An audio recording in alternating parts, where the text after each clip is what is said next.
فَكُلُوا مِمَّا ذُكِرَ اسْمُ اللَّهِ عَلَيْهِ إِن كُنتُم بِآيَاتِهِ مُؤْمِنِينَ وَمَا لَكُمْ أَلَّا تَأْكُلُوا مِمَّا ذُكِرَ اسْمُ اللَّهِ عَلَيْهِ وَقَدْ فَصَّلَ لَكُم مَّا حَرَّمَ عَلَيْكُمْ إِلَّا مَا اضْطُرِرْتُمْ إِلَيْهِ وَإِنَّ كَثِيرًا لَيُضِلُّونَ بِأَهْوَائِهِمْ بِغَيْرِ عِلْمٍ إِنَّ رَبَّكَ هُوَ أَعْلَمُ بِالْمُعْتَدِينَ وَذَرُوا ظَاهِرَ الْإِثْمِ وَبَاطِنَهُ إِنَّ الَّذِينَ يَكْسِبُونَ الْإِثْمَ سَيُجْزَوْنَ بِمَا كَانُوا يَقْتَرِفُونَ وَلَا تَأْكُلُوا مِمَّا لَمْ يُذْكَرِ اسْمُ اللَّهِ عَلَيْهِ وَإِنَّهُ لَفِسْقٌ وَإِنَّ الشَّيَاطِينَ لَيُوحُونَ إِلَىٰ أَوْلِيَائِهِمْ لِيُجَادِلُوكُمْ وَإِنْ أَطَعْتُمُوهُمْ إِنَّكُمْ لَمُشْرِكُونَ۔ یہ سورہ انعام کی آیت نمبر 118 سے 121 تک میں نے آپ کے سامنے تلاوت کی ہے۔ اس کا پس منظر یہ ہے کہ اب تک جتنی آیات سورہ انعام میں آئی ہیں ان میں مشرکین کے شرک کی تردید بھی ہے اور ان کے اعتراضات کا جواب بھی ہے، اور بحیثیت مجموعی شرک کو ایک بہت بڑی حماقت قرار دیا گیا ہے۔ شرک تو ایک اصولی گمراہی ہے، لیکن اس اصولی گمراہی سے بہت سی گمراہیاں، جزوی قسم کی گمراہیاں پیدا ہوئی ہیں اور اہل عرب ان میں مبتلا تھے۔ ان میں سے ایک بڑی گمراہی یہ تھی کہ وہ جانوروں کے بارے میں انہوں نے احکام اپنی طرف سے بنا رکھے تھے۔ اللہ تبارک و تعالی نے جس چیز کو حلال کیا ہے اس کو حرام کر لیتے تھے، اور جس چیز کو حرام کیا ہے اس کو حلال کر لیتے تھے۔ چنانچہ بہت سے جانوروں کو انہوں نے اپنی مشرکانہ افکار اور عقائد کی وجہ سے حرام کر رکھا تھا، جس کی تفصیل انشاءاللہ آگے آنے والی ہے، اور بہت سی وہ چیزیں جو حرام تھیں ان کو حلال کر رکھا تھا۔ تو اب یہاں سے اللہ تبارک و تعالیٰ ان کی ان جزوی گمراہیوں کا ذکر شروع فرما رہے ہیں، جو تقریباً اس صورت کے آخر تک چلا گیا ہے، بیچ میں کچھ ضمنی باتیں بھی آئی ہیں۔ تو سب سے پہلی بات تو یہ کہ انہوں نے بہت سے ان جانوروں کو حرام کر رکھا تھا کہ جو اللہ تبارک و تعالیٰ نے حلال کیے تھے، اور دوسری طرف وہ یہ کہتے تھے کہ جو مردار جانور ہے وہ بھی حلال ہے، اور اس کی وجہ یہ بیان کرتے تھے، یہ الفاظ استعمال کرتے تھے کہ جس جانور کو اللہ نے مارا تو اس کو تو تم حرام کہتے ہو، اور جس جانور کو تم نے اپنے ہاتھوں سے ذبح کیا اس کو تم حلال کہتے ہو، تو اللہ کے مارے ہوئے جانور کو آپ لوگ کیوں برا کہتے ہو، حالانکہ وہ تو اسی طرح ہے جیسے کہ آپ نے اپنے جانور کو ذبح کیا، تو اسی طرح اللہ تبارک و تعالیٰ کے مارے ہوئے جانور کو بھی حلال کہنا چاہیے۔ تو اللہ تبارک و تعالیٰ نے ان آیات میں ان باتوں کی وضاحت فرمائی ہے، اور یہ سلسلہ ابھی آگے بھی چلے گا، اور بظاہر اسی وجہ سے اس سورت کا نام سورۃ الانعام ہے، کیونکہ انعام کے معنی ہے چوپائے اور مویشی۔ تو اس میں چوپایوں اور مویشیوں کے بارے میں جو ان کی غلط عادتیں تھیں ان کو واضح کیا گیا ہے اور ان کی تصحیح کی گئی ہے۔ اس روشنی میں اب ان آیات کا آپ ترجمہ ملاحظہ فرمائیں۔ باری تعالیٰ فرماتے ہیں کہ چنانچہ ہر اس حلال جانور میں سے کھاؤ جس پر اللہ کا نام لیا گیا ہو، اگر تم باقی اس کی آیتوں پر ایمان رکھتے ہو، اور تمہارے لیے کون سی رکاوٹ ہے جس کی بنا پر تم اس جانور میں سے نہ کھاؤ جس پر اللہ کا نام لیا گیا ہو، حالانکہ اس نے وہ چیزیں تمہیں تفصیل سے بتا دی ہیں جو اس نے تمہارے لیے حرام قرار دی۔ البتہ جن کو کھانے پر تم بالکل مجبوری ہو جاؤ تو پھر ان حرام چیزوں کی بھی بقدر ضرورت اجازت ہو جاتی ہے، اور بہت سے لوگ کسی علم کی بنیاد پر نہیں بلکہ صرف اپنی خواہشات کی بنیاد پر دوسروں کو گمراہ کرتے ہیں۔ بلا شبہ تمہارا رب حد سے گزرنے والوں کو خوب جانتا ہے، اور تم ظاہری اور باطنی دونوں قسم کے گناہ چھوڑ دو۔ یہ یقینی بات ہے کہ جو لوگ گناہ کماتے ہیں انہیں ان تمام جرائم کی جلد ہی سزا ملے گی جن کا وہ ارتکاب کیا کرتے تھے۔ اور جس جانور پر اللہ کا نام نہ لیا گیا ہو اس میں سے مت کھاؤ، اور ایسا کرنا سخت گناہ ہے۔ شیاطین اپنے دوستوں کو برگلاتے رہتے ہیں تاکہ وہ تم سے بحث کریں، اور اگر تم نے ان کی بات مان لی تو تم یقیناً مشرک ہو جاؤ گے۔ سب سے پہلے اللہ تبارک و تعالیٰ نے یہ بیان فرمایا کہ فَكُلُوا مِمَّا ذُكِرَ اسْمُ اللَّهِ عَلَيْهِ، کہ اگر تم اللہ کی اطاعت کرتے ہو تو پھر مقصریت کی اطاعت کرنے کے بجائے اللہ تعالیٰ کی اگر اطاعت کرتے ہو تو پھر تمہیں چاہیے کہ ہر اس جانور میں سے کھاؤ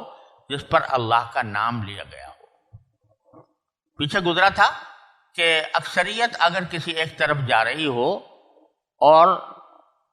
حق اس کے ساتھ نہ ہو تو اکثریت کا کوئی اعتبار نہیں۔ یہاں پر یہ کہا جا رہا ہے کہ اعتبار اللہ تبارک و تعالیٰ کے حکم کا ہے، اللہ تبارک و تعالیٰ کے مقرر کیے ہوئے قاعدے کا ہے۔ تو جب اللہ تبارک و تعالیٰ کے نام پر کوئی جانور ذبح کر دیا گیا تو تمہیں اس کو کھانا چاہیے، اور کوئی وجہ نہیں ہے کہ تم اس کو نہ کھاؤ۔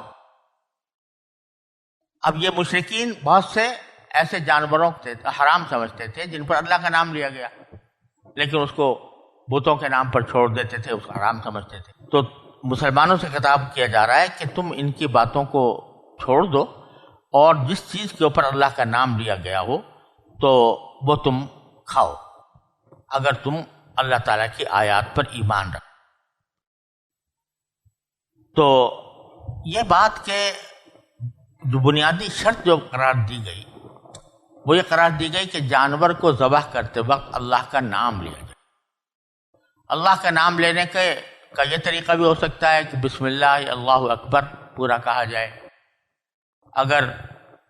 فرض کرو کوئی صرف بسم اللہ کہہ دے تو بھی جانور حلال ہو جاتا ہے، اگر صرف اللہ اکبر کہہ دے اس سے بھی جانور حلال ہو جاتا ہے، صرف اللہ ہی کہہ دے تو اس سے بھی جانور حلال ہو جاتا ہے۔ سوال یہ ہے کہ جانور کے حلال اور حرام ہونے کے لیے یہ شرط کیوں لگائی گئی ہے کہ اللہ کا نام لو؟ ایک تو ذبح کرنے کا جو اصل مقصد ہے وہ یہ ہے کہ جانور کا اندر کا خون خوب اچھی طرح بہہ جائے اور خون کے گھٹنے سے اس کی نجاست جانور کو متاثر نہ کرے۔ تو اگر کوئی شخص بغیر اللہ کا نام لیے ذبح کر دیتا ہے اور وہ رگیں اس کی کٹ جاتی ہیں، خون اچھی طرح بہہ جاتا ہے، تو بظاہر اس میں اور اس جانور میں جس پر اللہ کا نام نہ لیا گیا ہو کوئی فرق بظاہر نظر نہیں آتا، کیونکہ جو خون کے بہہ جانے کا مقصد ہے وہ دونوں صورتوں میں حاصل ہو جاتا ہے، چاہے اللہ کا نام لیا جائے یا نہ لیا جائے۔ لیکن اللہ تبارک و تعالیٰ نے بہت وضاحت کے ساتھ یہ فرما دیا کہ اللہ کا نام لینا ضروری ہے۔ اگلے آیت میں اس کی مزید تفصیل آ رہی ہے کہ وَلَا تَأْكُلُوا مِمَّا لَمْ يُذْكَرِ اسْمُ اللَّهِ عَلَيْهِ، جس پر اللہ کا نام نہ لیا جائے تو وہ مت کھاؤ، اور بتایا وَإِنَّهُ لَفِسْقٌ، اور وہ بہت سخت گناہ ہے بغیر اللہ کا نام لیے جانور کو ذبح کرنا اور کھانا۔ تو در حقیقت اس میں جو ایک عجیب حکمت ہے وہ یہ کہ یہ جتنے بھی جانور ہیں جن کو ذبح کر کے ہم ان کا گوشت کھاتے ہیں، یہ سب اللہ تعالیٰ کی پیدا کیے ہوئے ہیں۔ ان میں سے بہت سے ایسے ہیں کہ جو قوت میں، طاقت میں ہم سے کئی گنا زیادہ ہے، جیسے گائے، اونٹ، بھینس، یہ سب اگر دیکھا جائے تو انسان کی طاقت سے بہت زیادہ طاقت رکھتے ہیں، لیکن اللہ تبارک و تعالیٰ نے ان کو مسخر کر دیا انسان کے آگے۔ اگر مقابلہ ہو جائے کسی گائے کا اور انسان کا، یا کسی اونٹ کا اور انسان کا، یا بھینس کا اور انسان کا، تو انسان میں یہ دم نہیں ہے کہ ان کے مقابلے میں جیت جائے۔ گائے اس کو رون کر رکھ سکتی ہے، اونٹ اس کی گردن اتار سکتا ہے۔ یہ سارے جانور ایسے ہیں کہ جو طاقت میں ہم سے کہیں زیادہ ہیں، لیکن اللہ تبارک و تعالیٰ نے ان کو ہمارے لیے مسخر کر دیا، رام کر دیا، اور جب ذبح کرنا چاہتے ہیں تو ایک انسان کو ایسی عقل عطا کر دی کہ جس کے نتیجے میں وہ ان طاقتور جانوروں کو اپنی گرفت میں لے آتا ہے اور پچھاڑ کر زمین پر ڈال دیتا ہے اور ان پر چھری چلا دیتا ہے۔ وہ مقابلے پر نہیں آتے، جانور انسان کے مقابلے پر نہیں آتے۔ تو یہ ساری بات کہ ایک طاقتور جانور کو اللہ تبارک و تعالیٰ نے ایک کمزور انسان کے قابو میں کر دیا، اور نہ صرف قابو میں کر دیا بلکہ حلال کر دیا کہ تم اس کے گوشت کو ٹکڑے کر کے تم اپنی غذا بنا سکتے ہو، کھا سکتے ہو۔ سوال یہ ہے کہ وہ بھی تو ایک جاندار ہے، اس کو بھی موت اور زندگی سے سابقہ پیش آتا ہے، اس کو بھی تکلیف ہوتی ہے، اس کو بھی زخم لگتے ہیں، تو تمہارے لیے اس کا کھانا کیسے جائز ہو گیا؟ وہ بھی جاندار اور تم بھی جاندار۔ یہ سارے بات جو ہے در حقیقت اللہ تبارک و تعالیٰ کی قدرت کاملہ اور اس کی رحمت کا نتیجہ ہے کہ جانور ہمارے قابو میں بھی آ جاتے ہیں اور ان کا گوشت کھانا ہمارے لیے حلال بھی ہو جاتا ہے۔ پلٹ کر جانور یہ نہیں کہتا کہ تم میرا گوشت کیوں کھاؤ، میں تمہارا کھاؤں، لیکن اللہ تبارک و تعالیٰ نے ان کو اسی طرح مسخر کر دیا ہے، اسی طرح رام کر دیا ہے۔ تو آدمی اگر ذبح کر رہا ہے تو کم از کم اتنا تو کرے کہ جس ذات اقدس نے ہمارے لیے اس جانور کو قابو میں بھی کیا اور اس کے گوشت کو ہمارے لیے حلال بھی کیا، کم از کم اس کا نام تو لے لے، تاکہ یہ اعتراف ہو اس بات کا کہ اللہ ہم تو اس لائق نہیں تھے کہ اس جانور کو ہم اپنے قابو میں کریں اور اس کا گوشت کھائیں، لیکن صرف آپ کے رحمت اور آپ کے فضل کے نتیجے میں ہمیں یہ موقع مل رہا ہے۔ اس واسطے اللہ تبارک و تعالیٰ نے فرمایا کہ اللہ کا نام لوگے تو حلال ہوگا، اللہ کا نام نہیں لوگے تو حلال نہیں ہوگا۔ یہ ہے کہ فَكُلُوا مِمَّا ذُكِرَ اسْمُ اللَّهِ عَلَيْهِ، تو جس پر اللہ کا نام لے دیا گیا اس کو کھاؤ۔ ان کنتم بآیاتہ مؤمنین، اگر تم اس کی آیتوں پر ایمان رکھتے ہو۔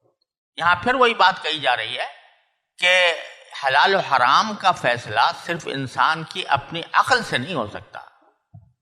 کہ بس میری عقل کہہ رہی ہے کہ یہ حلال ہونا چاہیے لہذا حلال ہونا چاہیے، میری عقل کہہ رہی ہے کہ حرام ہونا چاہیے لہذا حرام ہونا چاہیے، بلکہ اصل کسی چیز کے حلال اور حرام ہونے کا اصل جو نقطہ ہے وہ یہ کہ اللہ نے کس چیز کو حلال کیا اور کس چیز کو حرام کیا۔ تو اگر تم اس کی آیتوں پر ایمان رکھتے ہو کہ اللہ تبارک و تعالیٰ ہی حکیم مطلق ہے، وہی قادر مطلق ہے، وہی قانون بنانے والا ہے، اسی کا قانون قابل اتباع ہے، جب تمہارا یہ ایمان ہوگا تمہیں سمجھ لینا چاہیے کہ اب وہ جانور تمہارے لیے حلال ہے جس پر اللہ کا نام لے لیا گیا۔ پھر آگے فرمایا وَمَا لَكُمْ أَلَّا تَأْكُلُوا مِمَّا ذُكِرَ اسْمُ اللَّهِ عَلَيْهِ، تمہیں کون سی رکاوٹ ہے اس بات میں کہ تم، یعنی کون سی رکاوٹ ہے جس کی بنا پر تم یہ نہ کھاؤ اس جانور کو جس پر اللہ کا نام لیا گیا ہو۔ جب نام لے لیا گیا اور اس کو شریعت کے مطابق ذبح کر دیا گیا تو اب تمہیں اس کو حرام قرار دینے کا کوئی جواز نہیں ہے۔ وَقَدْ فَصَّلَ لَكُمْ مَا حَرَّمَ عَلَيْكُمْ، جبکہ اللہ تبارک و تعالیٰ نے تفصیل سے بتا دی ہیں وہ چیزیں جو تمہارے لیے حرام ہیں، جو تمہارے لیے حرام ہے الا ما اضطررتم الیہ، ان غذاؤں کے جن کو کھانے پر تم مجبور ہو گئے۔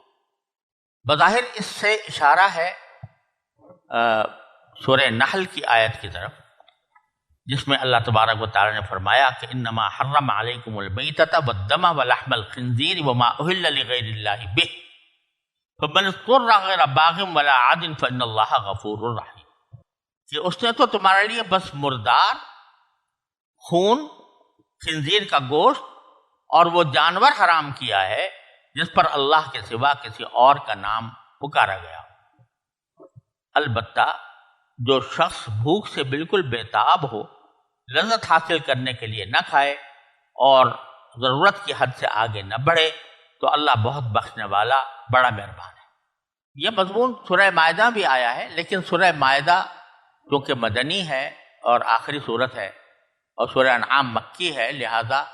یہاں پر حوالہ سورہ مائدہ کا نہیں ہو سکتا، البتہ سورہ نحل کا ہو سکتا ہے، اور خود آگے سورہ انعام کے اندر بھی ایک آیت آنے والی ہے جس میں اللہ تبارک و تعالیٰ نے جو چیزیں حرام تھیں ان کو واضح فرمایا ہے۔ تو انہی کی طرف اشارہ ہے کہ جب اللہ تعالیٰ نے تمہیں خود بتا دیا کہ فلاں فلاں جانور بے شک حرام ہیں یا فلاں فلاں اجزا جانور کے حرام ہیں، تو اب اللہ کا نام لے کر اگر کسی کو ذبح کیا گیا ہے تو تم اس کو کیوں نہ کھاؤ؟ لیکن وَإِنَّ كَثِيرًا لَيُضِلُّونَ بِأَهْوَائِهِمْ بِغَيْرِ علم، بہت سے لوگ ایسے ہیں کہ جو اپنی خواہشات کی بنیاد پر لوگوں کو گمراہ کرتے ہیں، کسی علم کی بنیاد پر نہیں۔ یہاں اللہ تعالیٰ نے تقابل فرمایا ہے خواہشات اور علم کے درمیان۔ انسان کی خواہشات تو لامتناہی ہیں، اور اگر انسان سارا کام اپنی خواہشات کی بنیاد پر کرے تو وہ دنیا کے اندر تباہی آ جائے۔ وَلَوِ اتَّبَعَ الْحَقُّ أَهْوَاءَهُمْ لَفَسَدَتِ السَّمَاوَاتُ وَالْأَرْضُ، دوسری جگہ قرآن کریم میں فرمایا کہ اگر حق ان کے خواہشات کے پیچھے چلنے لگے تو آسمان اور زمین کا نظام درہم برہم ہو جائے۔ دوسری طرف علم ہے، علم سے مراد یہ ہے کہ اللہ تبارک و تعالیٰ کے احکام کا علم اور اس کے ارشادات کا علم، کیونکہ جیسا پہلے عرض کیا جا چکا کہ کوئی بھی خواہش یا کوئی بھی عقلی دلیل جو وحی کی رہنمائی کے بغیر ہو وہ ہوا ہے، وہ خواہشات ہیں یا ظن و گمان ہے۔ لیکن علم یقینی اسی وقت حاصل ہوتا ہے جب خالق کائنات کی طرف سے کوئی بات آ جائے۔ تو اب بہت سے لوگ جو ہیں وہ اپنی خواہشات کی بنیاد پر بغیر کسی علم کے لوگوں کو گمراہ کر رہے ہیں۔ اشارہ انہی لوگوں کی طرف ہے جو یہ کہہ رہے تھے کہ اگر اللہ نے خود مارا ہے تو وہ کیوں حرام ہو، اور جو انسان نے ذبح کیا ہے وہ کیوں حلال ہو۔ چنانچہ عربوں کے اندر، مشرکین عرب کے اندر مردار کھانے میں کوئی قباحت نہیں سمجھی جاتی تھی۔ مجوسیوں کے ہاں بھی کہا جاتا ہے کہ ایسا ہی تھا، اور وہ بھی یہی بات کہتے تھے کہ اس کو تو اللہ نے مارا ہے لہذا ہمارے لیے حلال ہے۔ تو اللہ تبارک و تعالیٰ فرما رہے ہیں اب یہ جو دلائل پیش کر رہے ہیں یہ دلائل نہیں ہیں، احواء ہیں، یعنی خواہشات ہیں، اس کی کسی علم پر بنیاد نہیں ہے کہ اللہ تعالیٰ نے ایسا کہا ہو، لہذا ان کی گمراہی میں نہ آنا چاہیے۔ ان ربک هو اعلم بالمعتدین، اور یقیناً تمہارا پروردگار ان لوگوں کو خوب جانتا ہے جو حد سے گزرنے والے ہیں۔ حد سے گزرنے کا معنی یہی ہے کہ یہاں پر کہ اپنی عقل کی جو حدود ہیں ان کو نہیں سمجھتے۔ عقل بے شک بہت اچھی چیز ہے،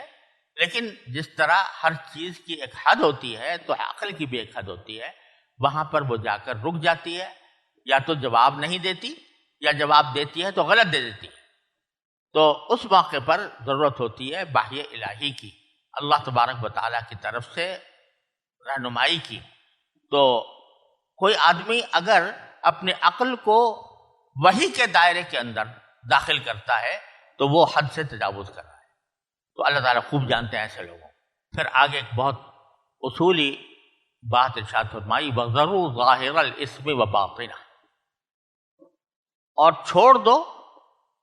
ظاہری اور باطنی دونوں قسم کے گناہ۔ یہ بہت عظیم اصول بیان فرمایا ہے۔ جس سیاق میں یہ آیا ہے اس کا مطلب تو یہ ہے کہ اصل باطنی گناہ تو وہ ہے جو ان کے دلوں میں چھپا ہوا ہے۔ وہ کیا ہے؟ شرک، کہ اللہ تبارک و تعالیٰ نے کے ساتھ کسی کو شریک ٹھہراتے ہیں، غلط عقیدے ذہن میں بٹھائے ہوئے ہیں،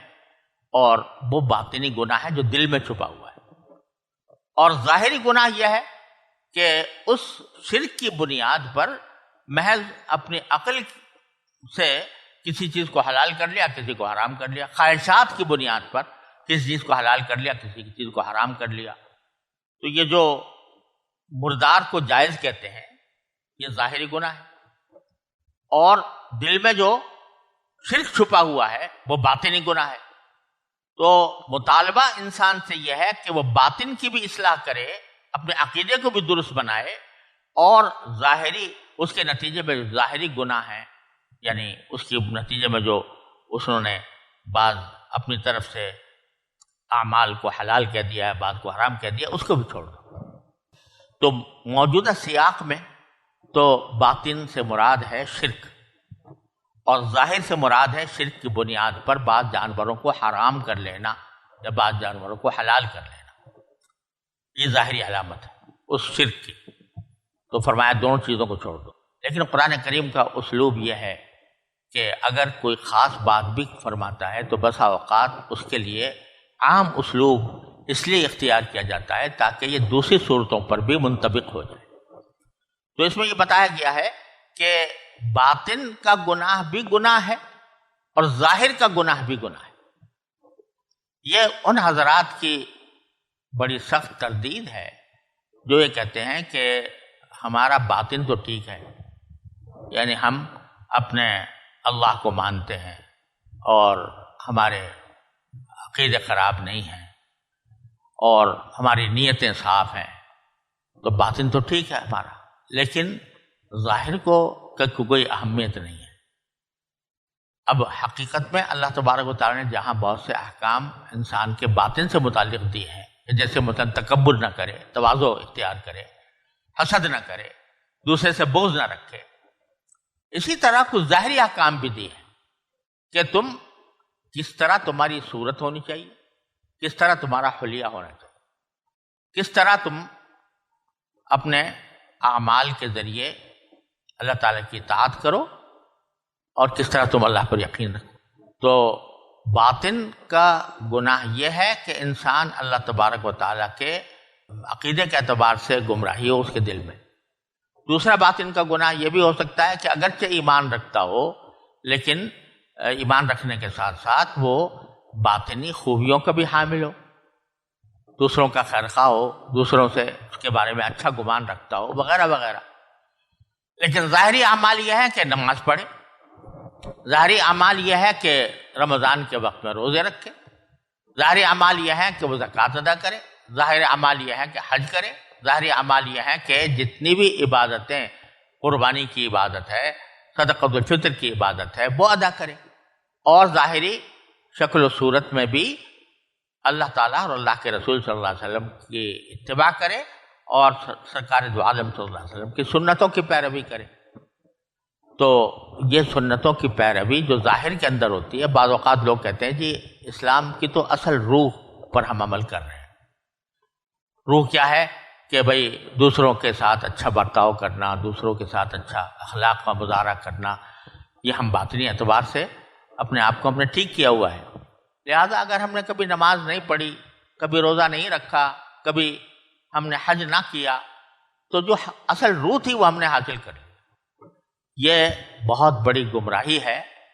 جس کو قرآن کریم نے اس آیت میں ظاہر کر دیا کہ ضرور ظاہر الاسم و باطن، ظاہری گناہ بھی اور باطنی گناہ بھی دونوں چھوڑو۔ اب مثال کے طور پر اللہ تبارک و تعالیٰ نے نبی کریم صلی اللہ علیہ وسلم کی سنت کی اتباع کا حکم دیا ہے، اور اس اتباع میں یہ بھی داخل ہے کہ انسان مثلا داڑھی رکھ، رسول کریم صلی اللہ علیہ وسلم نے داڑھی بڑھانے کی تاکید فرمائی ہے۔ اب بعض حضرات کہتے ہیں کہ بھائی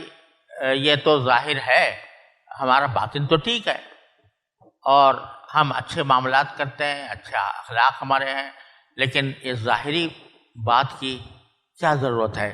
اگر ظاہر ہمارا خراب بھی ہو تو کیا ہے؟ تو یہ قرآن کی آیت کہہ رہی ہے کہ ظاہری گناہ بھی چھوڑو اور باطنی گناہ بھی چھوڑو۔ تو یہ بہت بڑا مغالطہ ہے جو قرآن کریم نے یہاں پر ذکر کیا۔ ٹھیک ہے، ایک باطن کی اہمیت بے شک اپنی جگہ پر ہے، لیکن جب ایک حکم اللہ تعالیٰ کی طرف سے آ جائے ظاہر سے متعلق بھی، تو اس کی اتباع بھی اتنی ہی ضروری ہے جتنی باطنی احکام کی اتباع ضروری ہے۔ اور اللہ تبارک و تعالیٰ اپنے فضل و کرم سے ہمیں ظاہر اور باطنی دونوں گناہوں سے محفوظ رکھے۔ تو یہ بعض حقیقت بات یہ ہے کہ بعض علماء کرام نے فرمایا کہ اصل میں ظاہر بھی اس وقت خراب ہوتا ہے جبکہ باطن میں کوئی خرابی ہوتی ہے۔ باطن میں خرابی کوئی نہ کوئی ہوتی ہے جس کے نتیجے میں ظاہر بھی خراب ہوتا ہے۔ اور مثال اس کی ہے جیسے کہ ایک پھل ہے، اگر اندر سے وہ سڑ رہا ہو تو اس کے چھلکے کے اوپر بھی اثر آ جاتا ہے،